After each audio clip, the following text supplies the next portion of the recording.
Unit 6 Poem Ozymandias Second to a Skylark. Both were written by P.B. Shelley. इस video के अंदर हम इन दोनों ही पोएम्स के क्वेश्चंस को डिस्कस करेंगे। दोनों पोएम के क्वेश्चंस मिक्स्ड अप हैं, एक साथ कवर करेंगे। Question 1, who are known as younger romantics. Younger romantics किन्हें कहा जाता है? यंगर रोमांटिक्स में पोइट बायरन, P.B. शैली और जॉन कीट्स आते हैं। Why was Shelley expelled from the university? शैली को यूनिवर्सिटी से क्यों निकाल दिया गया?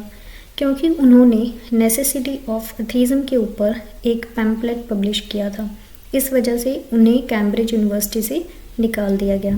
Question number 3, what was the first notable work of शैली। शैली का पहला नोटेबल वर्क कौन था? वो था queen Mab. Question 4, name the 2 lyrical dramas written by Shelley. Shelley ने कौन से 2 लिरिकल ड्रामास लिखे थे? First Prometheus unbound and second Hellas. Question 5, name the elegy on the death of Keats written by P.B. Shelley. P.B. शैली ने कौन सी elegy लिखी थी, उसका नाम बताना है। एलिजी का मतलब होता है एक शोक गीत जो उन्होंने कीट्स की डेथ के ऊपर लिखा था। उस एलिजी का नाम है Adonais. What is the best known prose work of शैली। शैली का सबसे बेस्ट प्रोज वर्क कौन सा है?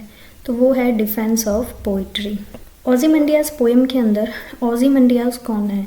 ये एक इजिप्टियन किंग है। Question 8, what was written on the pedestal of the statue of Ozymandias. जो ओzymandias किंग हैं उनके जो पेडेस्टल है उसके ऊपर क्या लिखा हुआ था? उसके ऊपर लिखा हुआ था my name is Ozymandias and I am a great king, कि मेरा नाम ओzymandias है और मैं एक महान राजा हूँ। Question 9, what is the theme of the poem Ozymandias. इस पोएम की थीम, इसका विषय क्या है? ये इंपॉर्टेंट है जानना।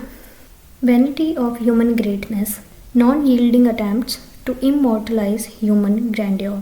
मतलब जो मानवीय महानता है उसको अमर बनाने के असफल प्रयास, ऐसे प्रयास जो सफल नहीं हो पाए। क्वेश्चन नंबर 10, ये क्वेश्चन उनकी second poem to the skylark से है।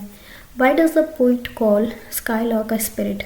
पोइट स्काईलार्क को एक स्पिरिट, एक आत्मा क्यों बताते हैं?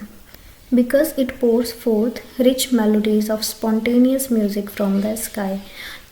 क्योंकि स्काईलार्क स्काई से स्पॉन्टेनियस म्यूजिक की रिच मेलोडीज को निकालती है या निकालता है। Question number 11, mention 2 beautiful similes employed by Shelley to suggest the sweetness of the skylark's music. 2 beautiful similes में पहली है, पोइट जो बताते हैं कि स्काईलार्क एक हाई बॉर्न मैडन की तरह है, मतलब एक उच्च कुल में जन्मी युवती की तरह है जो अपने लव को बड़ी ही स्वीट तरीके से गानों में उतारती है। और दूसरी जो सिमिली है उसमें पोइट कहते हैं कि स्काईलार्क सुनहरी, मतलब गोल्डन चमकने वाले बॉम्ब कीड़े की तरह है। Next question, critically examine the poem Ozymandias. इसको क्रिटिकली एग्जामिन करना है। तो ये पोएम जो है ये एक्सपीरियंस से रिलेटेड है, एक ट्रैवलर के जो इजिप्ट में ट्रैवल करता है। ये ट्रैवलर 2 बड़े बड़े ट्रंकलेस लेग्स देखता है स्टैचू के डेजर्ट के अंदर। जो स्टैचू के ऊपर का पार्ट है वो बिल्कुल टूटा हुआ है और सिर्फ 2 लेग्स जो हैं वो डेजर्ट में खड़ी हुई मिलती हैं।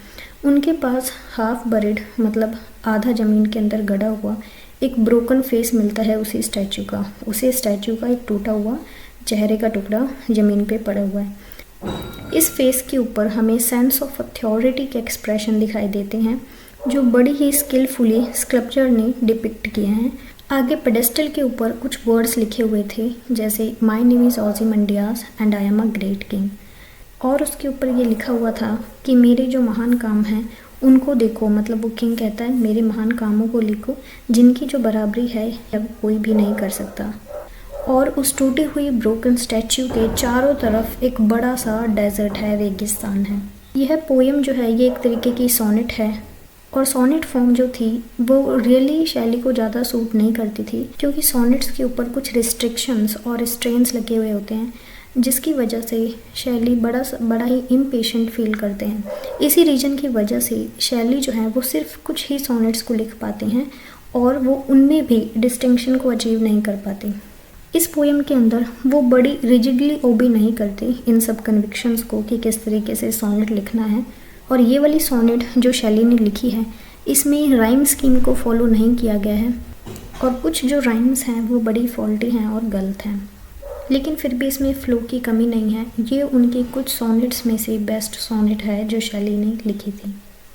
इस पोएम को क्रिटिक्स ने भी बड़ा ही प्रेज़ किया, मतलब जो शैली के क्रिटिसिज्म में जो पोइट्स थे उन्होंने भी उनकी इस पोएम की वजह से उनकी तारीफ़ की और इस पोएम को बड़ा ही पावरफुल, इमेजिनेटिव और सजेस्टिव बताया गया है।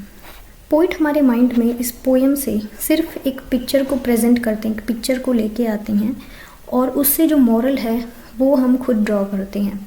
ये एक डायडेक्टिक पोएम है, लेकिन इसके मॉरल को हमें डायरेक्टली नहीं बताया गया है। इस पोएम के अंदर मेलनकली का भी टच है, क्योंकि ये रिफ्लेक्ट करती है, क्योंकि यह हमें ह्यूमन जो विशेज़ हैं उनकी व्यर्थता और हमारे वो एफ़र्ट्स जिससे हम अपनी मेमोरीज़ को हमेशा के लिए लाइव रखना चाहते हैं, उनके फेलियर्स के बारे में बताती है। जो कॉन्ट्रास्ट है किंग की पास्ट ग्लोरी का और उसकी इस स्टैच्यू की आज की प्रेजेंट कंडीशन का, वो बड़ा ही हमारे माइंड को स्ट्राइक करने वाला है और पोएम की मॉरल पर ज़्यादा एम्फेसाइज करता है। पोएम की कंक्लूडिंग लाइन पर्टिकुलरली रिमार्केबल है अपनी सजेस्टिवनेस के लिए। इस सोनेट में 2 नोटवर्दी पिक्चर्स हैं। पहली पिक्चर है ब्रोकन स्टैच्यू की, जो एक बड़े से मलबे की तस्वीर है जिसके फेस पर अब भी दूर तक फैले लेवल डेजर्ट की तस्वीर दिखाई देती है जो बाउंडलेस है और बेयर है। अब second poem to a skylark का क्रिटिकल एप्रिसिएशन। इस पोएम के अंदर शैली स्काईलार्क की स्वीट और रैप्चरस सिंगिंग के बारे में बताते हैं। जो म्यूज़िक है स्काईलार्क का, उसको पोइट यहाँ पे आइडियलाइज़ करते हैं। पोइट चाहते हैं ये जानना कि क्या इंस्पायर करता है स्काईलार्क को कि वो इतनी मेलोडियस वॉइस के साथ गाना गाती है। इस पोएम में पोइट कॉन्ट्रास्ट करते हैं मैनकाइंड के सॉरो और सफरिंग्स को उस बर्ड के जॉय से।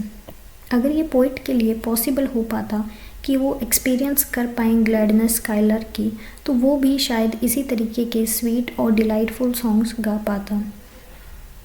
और स्काईलार्क पोइट की तरह ही लाइट ऑफ थॉट के अंदर हिडन है, छुपी हुई है, जैसे कि एक हाई बॉर्न मैडन मतलब उच्च कुल में जन्मी वुमेन की तरह, और एक गोल्डन ग्लो वॉर्म मतलब एक सुनहरे चमकने वाले कीड़े की तरह इनविजिबली अपनी लाइट को स्कैटर करती है फ्लावर्स और ग्रासेस में, और एक रोज़ की तरह जो ग्रीन लीव्स के अंदर छुपा हुआ है, एयर को अपने सेंट से भर दे रहा है।